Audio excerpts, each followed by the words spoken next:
consumidores reclamam do preço do etanol. Destino de Figueira Centenária gera polêmica.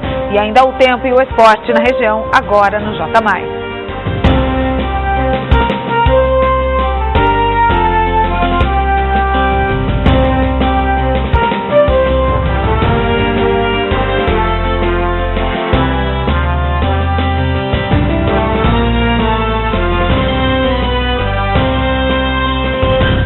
Boa noite, 22h31, o J+, segunda edição, está no ar.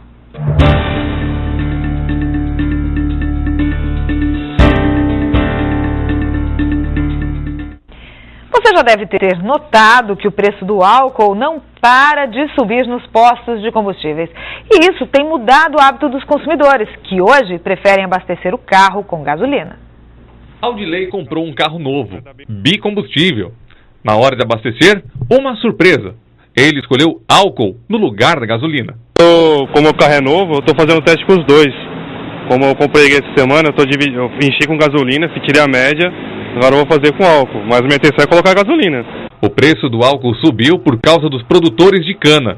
No lugar dos combustíveis, eles apostaram na produção de açúcar.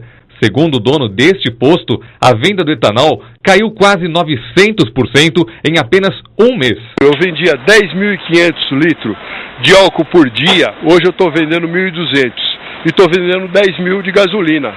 Mas quem tem carro flex tem uma dúvida: colocar álcool ou gasolina? Para isso existe uma regra básica. Olha só, é só pegar o valor do álcool e dividir pelo da gasolina. Se o resultado for maior que 0,7, compensa colocar a gasolina. E muita gente já aprendeu. Compensa mais, o carro rende mais com gasolina, né? O senhor fez alguns testes? Fiz. Eu marco sempre no velocímetro aqui quanto faz com álcool e quanto faz com gasolina. E ele faz mais com gasolina. Tá ficando complicado isso, viu? Para falar mais sobre o assunto, o J+ recebe o professor de Planejamento Energético da Universidade Federal do ABC, Paulo Henrique de Melo Santana. Boa noite, professor. Obrigado por ter vindo. Boa noite. Bem, então vamos explicar aí o que de fato vem acontecendo para que os preços estejam como estão. Olha, o principal motivo foram os preços do açúcar no mercado internacional, que eles estiveram muito alto. Aí o que acontece? Os usineiros resolvem produzir mais açúcar do que álcool. E como a gente está no período de entre-safra, né, então a gente tem um problema de escassez de produto. Né, e essa escassez de produto vem fazendo com que o preço do álcool, né, continue subindo aí nas bombas. E a perspectiva de mudança disso, ou seja, existe uma previsão de que o preço do álcool venha a cair? Sim, a safra da cana começa normalmente no mês de maio, né? Então é natural que a partir desse mês os preços se estabilizem e comecem a cair, né? E deve ficar em que valor, você acredita? Olha, isso tudo depende, tudo depende, mas eu acredito que no mesmo valor de antes da crise, né? 1,89, 1,99, alguma coisa assim? Aproximadamente esse valor. Certo. E com tudo isso que está acontecendo, a gasolina também tende a subir?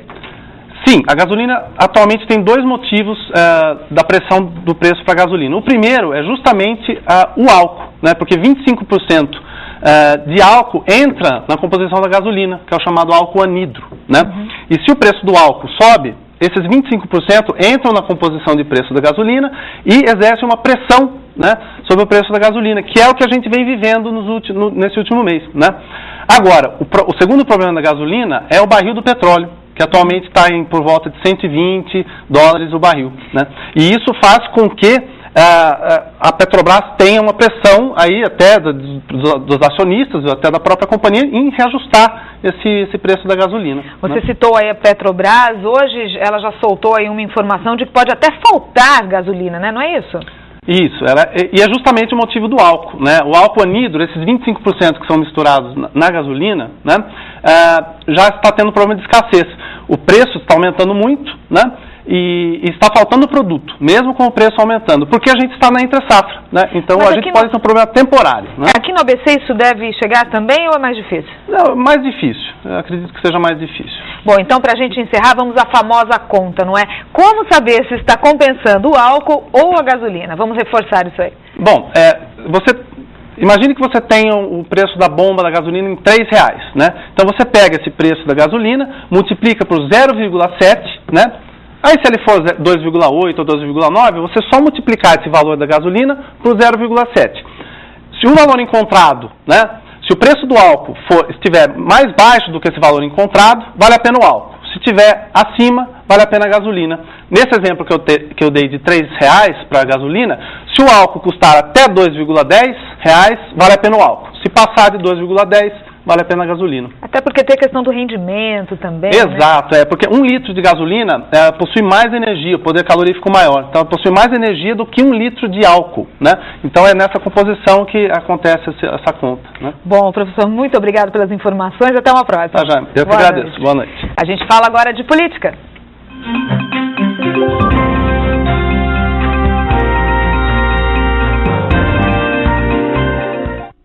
O consórcio intermunicipal do ABC busca propostas e mecanismos de gestão que estabeleçam novos modos de relacionamento entre a região e o Estado. Uma reunião com a presença de representantes da sociedade civil marcou o início dessas ações. Como resolver as questões do trânsito, habitação, saneamento básico, infraestrutura e crescimento do ABC? O consórcio intermunicipal realizou uma audiência pública com as bancadas de deputados estaduais e federais da região, câmaras municipais e a sociedade civil para debater e encontrar soluções. Entre os principais assuntos discutidos pelo consórcio intermunicipal do ABC e o secretário estadual de Desenvolvimento Metropolitano de São Paulo na audiência pública realizada aqui em Santo André está a reorganização das cidades e o Estado. O objetivo do encontro foi discutir, junto com a população, melhorias para 7 cidades do ABC. A audiência foi a primeira das 5 programadas para cada sub-região. Entre outras ações, está a criação do Fundo de Desenvolvimento Metropolitano, hoje a principal preocupação exposta pela maioria dos prefeitos e bancadas de deputados da região. A reunião reforçou o papel da sociedade e a necessidade de políticas públicas para fazer avançar o projeto de regionalidade em relação à proposta original do governo do Estado, com a garantia de que os municípios sejam protagonistas das melhorias de interesse local, com a definição de recursos por parte do Estado. E o J+, primeira edição de hoje, recebeu o comentarista político Joaquim Alessi, que falou mais sobre este assunto. Confira. E a gente viu pelas imagens aí políticos de todos os partidos, de todos os matizes, de todas as tendências ideológicas e todos concordando. Essa unanimidade preocupa. O secretário Edson Aparecido até que é bem intencionado. Mas a gente tem que lembrar que o governo do Estado já teve há mais de coisa de 30 anos, 25, 30 anos, a Secretaria dos Negócios Metropolitanos, que fazia mais ou menos esse papel que eles pretendem agora. Funcionou na época. O secretário era Almino Afonso, ex-ministro de João Goulart, que fez essa linha de trólebus, que hoje corta, do Jabaquara até São Mateus, uma obra importante, mas parou nisso. A gente espera que agora isso seja retomado. Nem precisa de unanimidade, precisa de trabalho. Um dado importante, de acordo com o levantamento feito pela Secretaria de Segurança Pública de São Paulo, a região do 1º Distrito Policial de Diadema, centro comercial da cidade, foi apontada como campeã de roubos e furtos de veículos. São quase 5 ocorrências por dia. E hoje à tarde, um movimento reuniu ambientalistas, engenheiros e cidadãos do ABC para discutir o destino da figueira centenária do Parque Prefeito Celso Daniel. Integrantes de movimentos de preservação da natureza e do meio ambiente se mobilizam contra a derrubada da figueira centenária no Parque Prefeito Celso Daniel. Tecnicamente falando, nós não somos contra a retirada dessa árvore se, de fato, constatarem que existe um fungo e que esse fungo não pode ser tratado. O Parque Celso Daniel, aqui em Santo André, foi marcado hoje pelo movimento SOS Figueira. Na última quarta-feira, uma senhora de 68 anos foi atingida por um galho desta árvore e veio a falecer. De um lado estão os ambientalistas que querem a preservação do patrimônio histórico. De outro está a prefeitura, que pede através de laudo a remoção por completo da árvore. Para os ambientalistas, o protesto é positivo e tem como objetivo cobrar da prefeitura a manutenção preventiva, que vai desde o tratamento à cura da figueira. A gente pede, por meio desse movimento que começou hoje, uma análise técnica independente do DEPAV, um parecer de técnicos responsáveis de outras áreas, quer dizer, de outros departamentos, do IPT, do Estado, enfim, para que analise a árvore. E se de fato ela estiver doente, que se analise se há condições de cuidá-la. Se não, em última análise, a remoção. Os militantes ambientais não aceitam a decisão do DEPAV, Departamento de Parques e Áreas Verdes, que condena a árvore. Já o Conselho Municipal de Defesa do Patrimônio Histórico, CONDEFASA, negou o pedido de remoção da figueira. O órgão solicitou um novo laudo, só que agora sim, de um novo órgão isento. Diante disso, a gente começou a acompanhar pela imprensa e constatou que, de fato, ainda não existe uma verdade sobre essa questão da condenação da árvore. O protesto foi palco de discussões entre ambientalistas, engenheiros e munícipes. As pessoas têm que se mobilizar antes, não esperar acontecer um fato para depois levantar uma bandeira. Não, agora o movimento, o SOS Figueiras, legal, parabéns para quem está idealizando isso. Que vá em frente, mas procure realmente estar centrado nos fatos que aconteceram. Então eles têm que analisar o valor dessa árvore, que é imensurável, e assim, fazer um trabalho de compensação ambiental. Mas tudo com análise técnica bem feita, bem elaborada e feita de forma coesa, né? Séria. É isso que a gente pede. O assunto é mesmo muito sério. E agora vamos saber do tempo.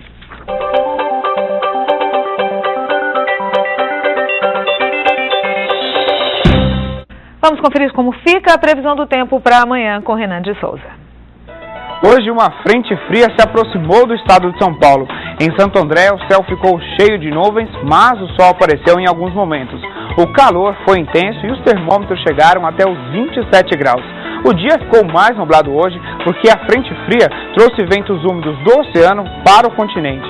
Amanhã o tempo já abre um pouco mais porque a frente fria vai se afastar do estado de São Paulo. O sol aparece desde o início da manhã e o calor será intenso ao longo do dia. E mais uma vez, não há previsão de chuva. Em São Paulo, o dia começa com a temperatura mínima na casa dos 18 graus. Em Santos, no litoral do estado, os termômetros vão até os 28 graus. Aqui no ABC, as temperaturas vão ficar entre 18 e 27 graus em São Bernardo, Santo André e também na cidade de São Caetano. Escolas e instituições infantis do ABC estão fazendo uma campanha contra o desarmamento. O objetivo é conscientizar pais e filhos contra a violência. A tragédia ocorrida no Rio de Janeiro trouxe para a população e algumas escolas e entidades do ABC certa preocupação. De acordo com dados da Polícia Militar, a cada 5 homicídios cometidos no Brasil, 1 é causado por motivos fúteis e principalmente pelo mau manejo das armas de fogo. O desarmamento pode ser uma das ações de saída para melhorar situações como esta. E na instituição A Casa do Jardim, em Santo André, algumas crianças tiveram a iniciativa contra o desarmamento. Em apenas 2 dias, 11 armas e 4 canivetes foram arrecadados pelas crianças. Onde a molecada mora é muita arma, é tiroteio, e se eles não brincam muito com arma, crescem não brincando com arma, não com violência, trabalhando isso com eles, nos vizinhos, na sociedade, na escola deles, a sociedade muda, né? Por morar em lugares perigosos, as crianças da Casa do Jardim convivem quase que diariamente com a violência. Daí, a preocupação do desarmamento na instituição. Trazer as armas para a gente fazer uma campanha. A ação de desarmamento virou motivo de festa nessa escola em Santo André. Os alunos do ensino infantil que traziam suas armas de brinquedo ao colégio podiam trocar por ovos de Páscoa. A ação foi em conjunto com a Fundação do ABC e a Polícia Militar da região. Comunidade de professores e pais que receberam bem a ideia, nós achamos que tem sentido e tocamos a ideia à frente e você vê que o resultado é muito positivo. O problema é o controle, não é? É o mercado paralelo, é a ilegalidade das armas brasileiras.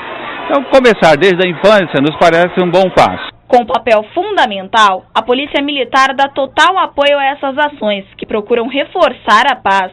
O importante é não deixar que tragédias como a de Realengo se tornem constantes não só nas escolas, mas em todos os locais. Isso aqui é mais simbólico, porque a criança que vai conscientizar o pai de estar, no caso de possuir armas, está entregando elas para a polícia. A gente está procurando aí realmente a paz, né? Teve aquele evento lá no Rio, conscientizá-los que nós estamos presentes na vida dele. Esse é o papel da polícia. A gente quer criar, educar essa molecada com a não violência. Eles são pequenos e já estão preocupados com isso, com a não violência, de cuidar do amigo. É isso aí, bem legal, não é? E depois do intervalo, as notícias do esporte. 22h45, você vê imagens da Avenida Ramiro Colleoni em Santo André. A gente volta já já.